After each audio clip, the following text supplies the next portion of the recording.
déjà le fichier de PicBee, donc à la séquence 49.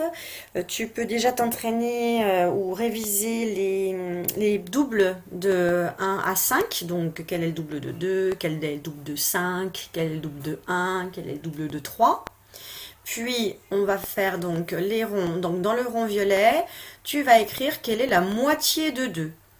Donc tu imagines les 2 points et tu n'en prends que la moitié. Hein. Tu te rappelles, une barre en plein milieu. Qu'est-ce qu'il y a de chaque côté? Combien il y en a de chaque côté si on coupe les 2 en plein milieu?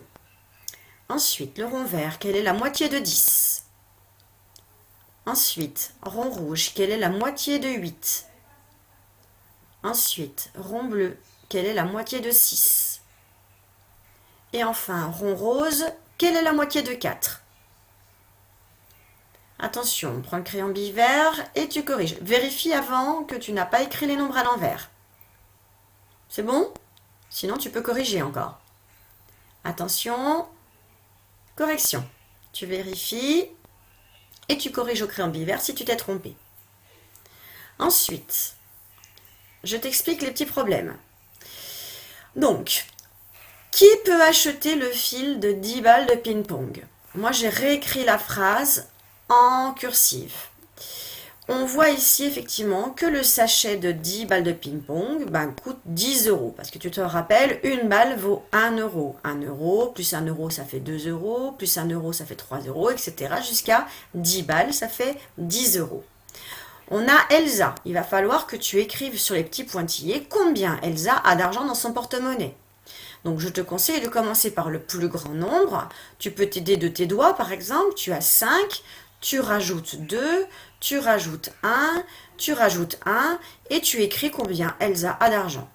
Même chose pour Imad. Tu vas écrire ici combien Imad a d'argent.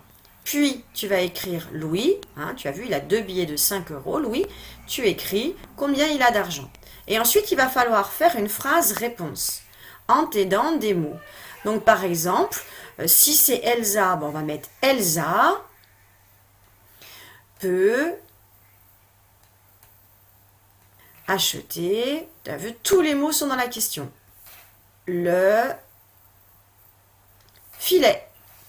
Voilà, ça suffit, on n'a pas besoin d'écrire tout. Hein. Et puis, on va juste rajouter un petit point. Voilà.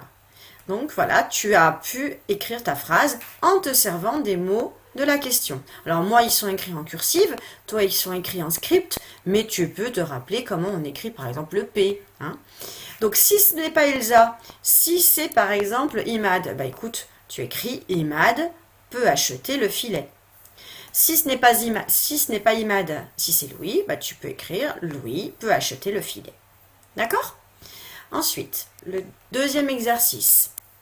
Alors, je ne sais pas si tu te rappelles, tu pourras regarder dans le fichier, dans les pages d'avant, on avait un exercice où on avait des poissons dans un aquarium. Et il y avait des poissons qui étaient cachés derrière un rocher. Donc là, on nous dit, il y a 10 poules en tout. Mais on ne voit pas celles qui sont derrière le buisson. Bah oui. Là, si je compte, j'en ai pas 10. Et donc, il y en a les autres qui sont cachés derrière le buisson. Il va falloir que tu me dises combien il y en a.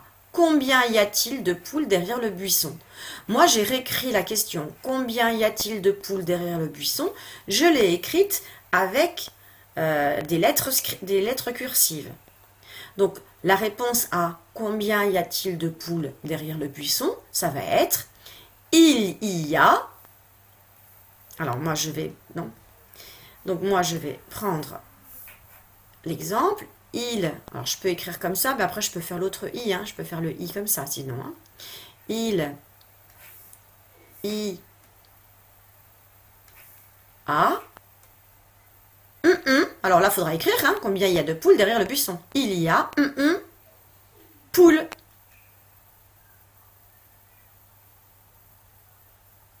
Et ensuite, derrière le buisson. Alors tiens, je vais le prendre, je vais le récupérer, ce sera plus simple. Hop, je vais le mettre là. Il y a une poule derrière le buisson. Enfin, le dernier exercice. Alors toi, tu as cet exercice-là. Dans la semaine, Julie a mangé 5 fois 2 gâteaux. Combien de gâteaux a-t-elle mangé dans la semaine? D'accord? Moi, j'ai fait un exemple, mais avec d'autres nombres. Moi, c'est dans la semaine, Julie a mangé 3 fois 2 gâteaux. Alors tu te rappelles, quand on a des fois, on entoure ce qu'il y a après pour savoir qu'est-ce qu'il y aura dans les paquets. Alors, qu'est-ce qu'il y aura dans mon paquet? Il y aura des paquets de 2 gâteaux. Donc moi, je vais faire un paquet où il y aura un paquet de 2 gâteaux. Et combien je dois en faire des paquets? Ah, je dois en faire 3. Donc, il faut que je fasse 3 paquets. 1, 2, 3 paquets. Et dans chaque paquet, j'ai 2 gâteaux. Donc après, il faut que je fasse une égalité. Hein, tu te rappelles? Donc, l'égalité, c'est 2 plus 2 plus 2 égale, alors combien ça me fait? Alors, je peux le faire en comptant ou je peux le faire avec mes doigts. 2, j'en rajoute 2, ça va faire 4, j'en rajoute 2, ça va faire 6. Puis après, il faut que j'écrive la phrase réponse. Combien de gâteaux a-t-elle mangé dans la semaine? Elle, hein, il est là le mot elle, mais je mets une majuscule, a mangé. Alors là, je triche, je ne mets pas de S, mais tu verras, je te mets les phrases après.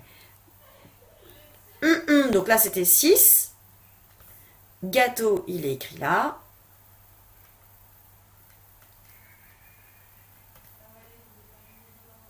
Et puis ça suffit, c'est pas la peine de marquer dans la semaine.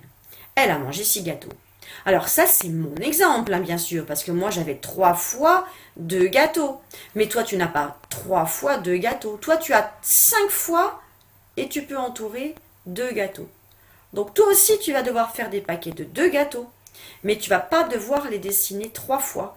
Tu vas devoir les dessiner 5 fois. Pour t'aider, j'ai fait une petite page où j'ai laissé les phrases qu'il faudra écrire. D'accord? Il n'y a que la première, je n'ai pas faite, mais tu peux t'aider éventuellement de cette image. Donc tu peux revenir en arrière sur la vidéo ou t'aider tout seul, hein, faire tout seul avec les mots de la question. Je te laisse celle-ci, comme ça toi tu pourras finir, mettre sur pause pour écrire les petites phrases de l'exercice avec la poule dans le cadre B et de l'exercice avec les gâteaux pour le cadre C. Voilà, tu as terminé les mathématiques.